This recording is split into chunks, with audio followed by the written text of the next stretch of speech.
ஹாலிடேஸ்னாலே அது நம்ம ஜிடி ஹாலிடேஸ் தான். GT holidays, South India's #1 travel brand. You know you are special when you're with GT Holidays.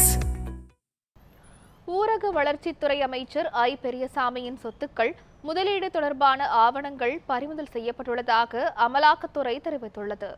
2006 முதல் 2011 வரை திமுக ஆட்சியில் வீட்டு வசதித்துறை அமைச்சராக இருந்தபோது வருமானத்திற்கு அதிகமாக சொத்து சேர்த்ததாக ஐ பெரியசாமி மீது வழக்கு பதிவு செய்யப்பட்டது. அதிமுக ஆட்சியில் தொடரப்பட்ட இந்த வழக்கில் 2012 திண்டுக்கல் மாவட்ட நீதிமன்றம் அவரை விடுவித்தது. இதனை எதிர்த்து அமலாக்கத்துறை தொடர்ந்த மேல்முறையீட்டு வழக்கில் மாவட்ட நீதிமன்ற உத்தரவை உயர்நீதிமன்றம் ரத்து செய்து உத்தரவிட்டது. இதனை எதிர்த்து ஐ பெரியசாமி உச்சநீதிமன்றத்தில் மேல்முறையீட்டு மனு தாக்கல் செய்துள்ளார். இந்நிலையில் அமைச்சர் ஐ பெரியசாமி மற்றும் அவரது மகன் எம்எல்ஏ செந்தில்குமார் தொடர்புடைய இடங்களில் அமலாக்கத்துறை கடந்த சனிக்கிழமை திடீர் சோதனையில் ஈடுபட்டது.